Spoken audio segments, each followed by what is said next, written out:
సునాదస్వరము జనవరి 16. మనుష్యులు పైరూపమును లక్ష్యపెట్టుదురు గాని యెహోవా హృదయమును లక్ష్యపెట్టును. మొదటి సమూయేలు గ్రంథము 16వ అధ్యాయము 7వ వచనము. మరి మనం ఎవరినైనా చూడగానే మొదట వాళ్ళ అవుట్వర్డ్ అపీరెన్స్ చూస్తాం. వాళ్ళ హైట్, వాళ్ళ పర్సనాలిటీ, వాళ్ళ కలర్ ఎలా ఉన్నారని చెప్పి అది గమనిస్తాం. అయితే దేవుడు ఈ రోజున మనకు బయలుపరుస్తున్నాడు. మనుషులు పైరూపమును చూస్తారు కానీ యెహోవా హృదయాన్ని లక్ష్యపెట్టే దేవుడని చెప్తున్నాడు. మరి యెహోవా దేవుడు సమూయేలుతో చెప్పాడు, వెళ్ళి రాజుగా అభిషేకించమని చెప్పినప్పుడు ఆయన యెషయా ఇంటికి వచ్చాడు. అక్కడ వాళ్ళ కుమారులందరినీ చూస్తున్నాడు. వాళ్ళ హైట్, వాళ్ళ పర్సనాలిటీ అవి చూస్తూ వీళ్ళు రాజుగా ఉంటారేమో, ఇతడు రాజు అవుతాడేమో అని చెప్పి ఆయన అనుకుంటాడు. అప్పుడు యెహోవా దేవుడు చెప్తున్న మాటలు, నేను వాళ్ళను త్రోసివేసి ఉన్నాను.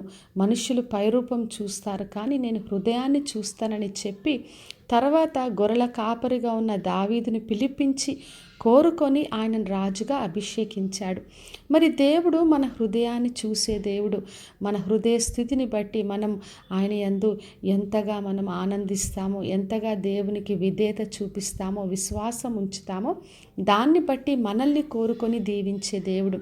మరి లూకాసు వార్త 19వ అధ్యాయంలో చూసినప్పుడు యేసుక్రీస్తు వెళ్తుండగా జక్కయ్య అనే వ్యక్తి పొట్టిగా ఉన్నాడు. మరి చెట్టెక్కి యేసుక్రీస్తుని చూస్తున్నాడు. అప్పుడు యేసుక్రీస్తు ఆయన దగ్గరికి వచ్చి, మరి నేను ఇంటికి వస్తానని చెప్పినప్పుడు అందరు అనుకుంటున్నారు, ఈయన పాపి, ఈయన ఇంటికి వెళ్తున్నాడు యేసుక్రీస్తు అనుకున్నారు. కానీ ఆయనను చూసి యేసుక్రీస్తు ఇతడును అబ్రహాము కుమారుడే అని చెప్పాడు.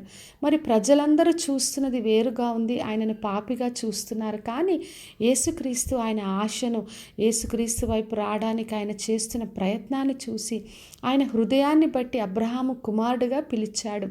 మరి అత్తరు బుడ్డిని తీసుకొని వచ్చిన ఒక స్త్రీని చూసి అందరూ పాపాత్మురాలైన స్త్రీ అని చెప్పి, ఈమె ఎందుకు ఇంత డబ్బును విలువను వేస్ట్ చేస్తుంది, బీదలకు ఇస్తే బాగుండని వాళ్ళు అనుకున్నారు. కానీ యేసుక్రీస్తు ఆమె కన్నీరుని చూశాడు, ఆమె హృదయాన్ని చూశాడు. విస్తారంగా ప్రేమించింది, ఆమె విస్తారమైన పాపాలు క్షమింపబడతాయని చెప్పాడు. కాబట్టి నా ప్రియ సహోదరి సహోదర, ఎవరు ఏది అనుకున్నా పర్వాలేదు, దేవుడు మన హృదయాన్ని చూసే దేవుడు. అందంగా లేమనో, లేదంటే మాకు హైట్ లేదనో, పర్సనాలిటీ బాగాలేదని అధైర్యపడొద్దు. ఆయన వైపు చూస్తూ హృదయపూర్వకంగా ఆరాధిస్తున్నప్పుడు ఆయనే హెచ్చించే దేవుడు. ప్రార్థన చేసుకుందాం. పరలోకమందున మా తండ్రి, మా దేవ, ఈరోజు ఇచ్చిన వాగ్దానం కొరకే వందనాలు తండ్రి. మీరు హృదయాలు చూసే దేవుడై ఉన్నందుకు వందనాలు చెల్లిస్తున్నాం. ప్రతి ఒక్కరిని దీవించి ఆశీర్వదించండి.